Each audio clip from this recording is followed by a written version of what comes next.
Hey guys, welcome to mine, the Quickie Kings, and a friend of his, we'll just call her the Ninja 250 girl.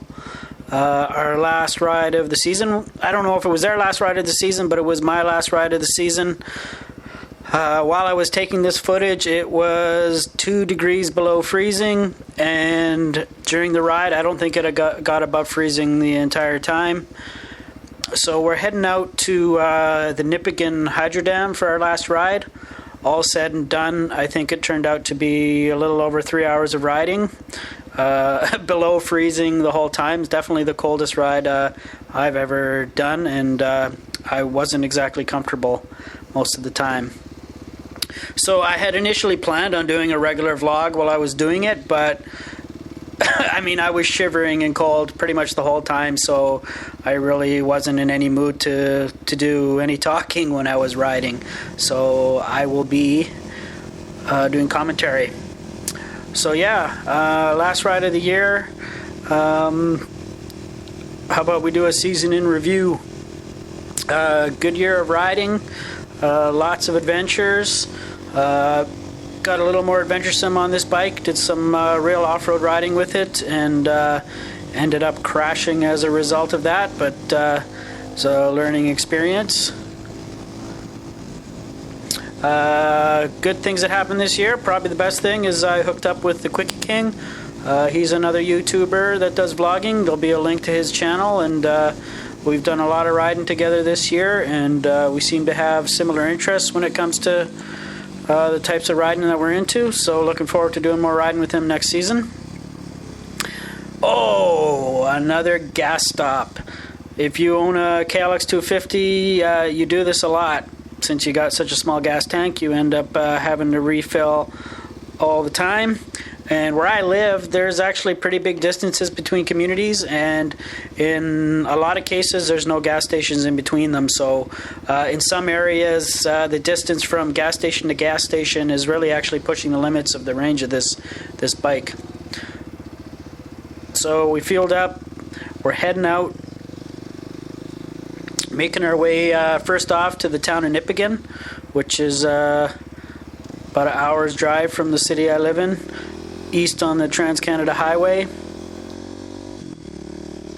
Yeah, the Trans-Canada Highway between Thunder Bay and Nipigon, this is what it is. It's just fairly straightforward, boring highway. I mean, there are some scenic places to stop and check out. Ducking behind the bike because the transport trucks cause so much buffeting. And yeah, I'm freezing cold. So here we are, we made it to Nipigon. It's a town of a couple thousand people.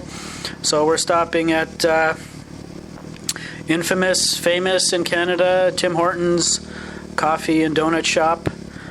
You'll find them everywhere. They're kind of taken over. They're the kind of place that puts local donut shops out of business.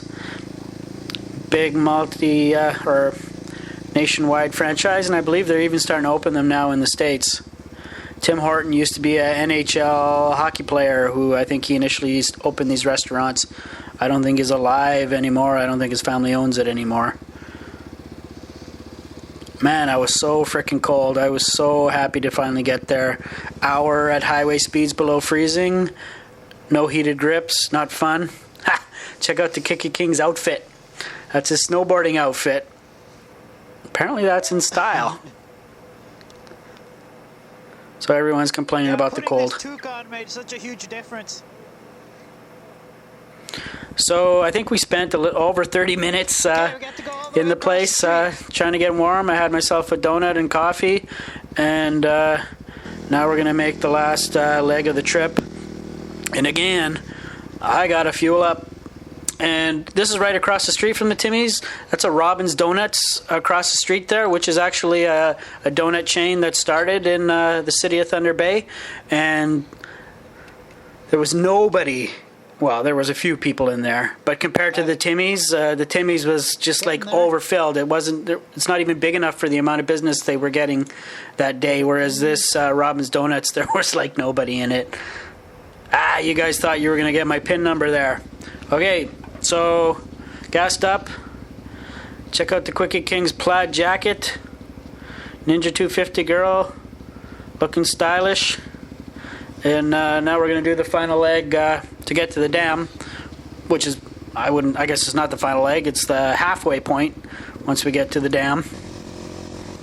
So now we're on a secondary highway that basically heads straight north, away from Nipigon, away from Lake Superior.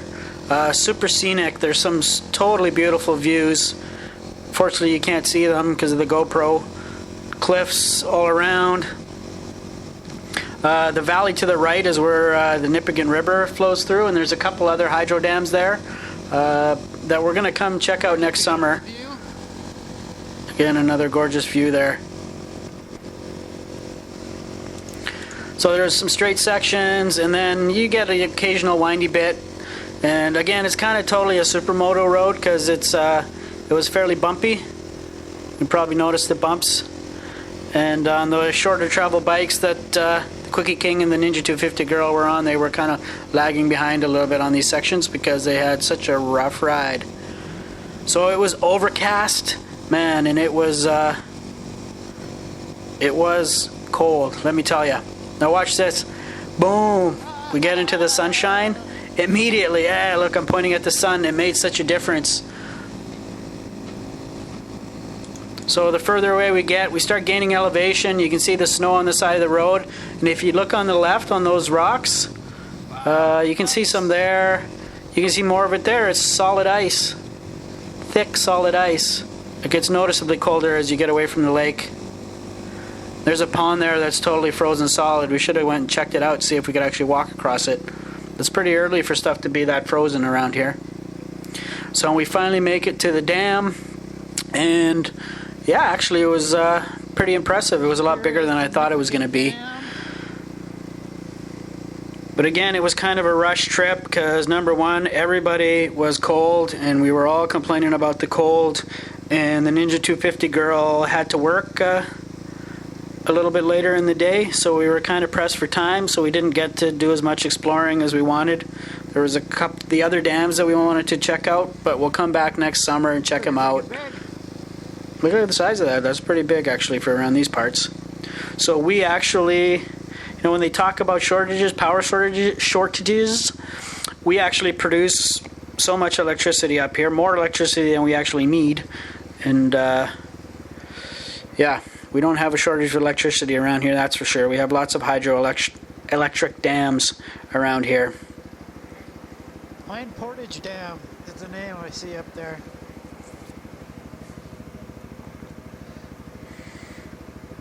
So just waiting for the Quickie King and Ninja 250 Girl.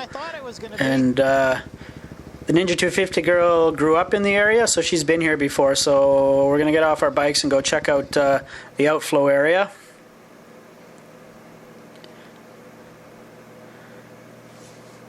So yeah, toying with the idea of adding a second bike to my arsenal, and I'm still debating what it should be, what I want.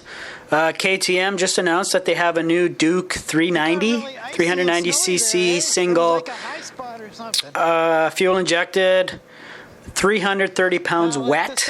Okay, so that's lighter than a Ninja 250, that's lighter than a Ninja 300, it's lighter than the CBR 250, and a solid 100 cc's more in displacement. It's going to be a right cool little lightweight rocket ship.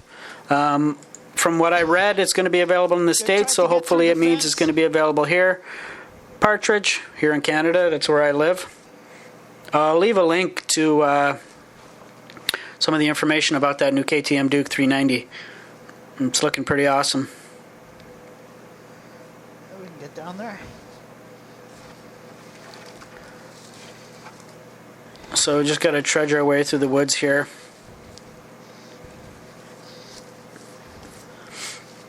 Like I said, so we've come here to look at the outflow.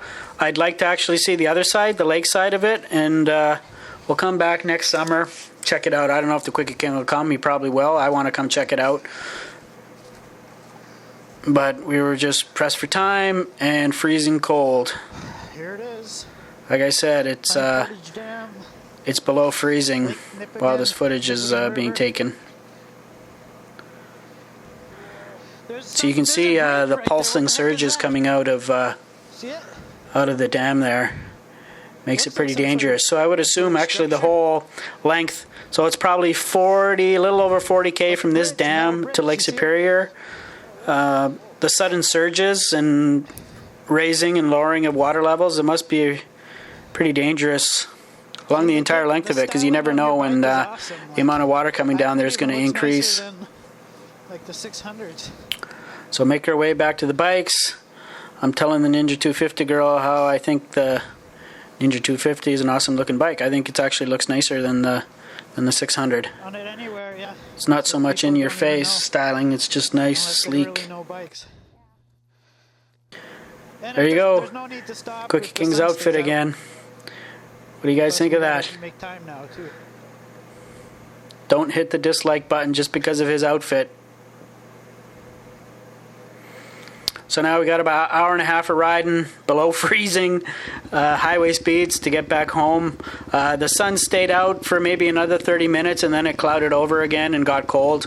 And yeah, I was shivering, teeth chattering. That was about the only vlogging I was doing, was my teeth chattering. So we're back to the snowy, icy section again. Yeah, so thanks to all my subscribers. I had pretty good channel growth this year. Big shout out to Carlos Gonzalez, 1974 in Brazil, and actually all my subscribers in Brazil. They have a really strong motovlogging community in Brazil. Check out, I'll leave the link to Carlos Gonzalez's channel there. He's got a KLX250 and I believe a Harley. His vlogs aren't in English, unfortunately. But it's cool to watch the riding conditions they have to deal with, lane splitting, and the cool motorbikes and cars that aren't available here. So check them out. Yeah, won't be any motorcycle videos now again till next spring. So thanks for watching.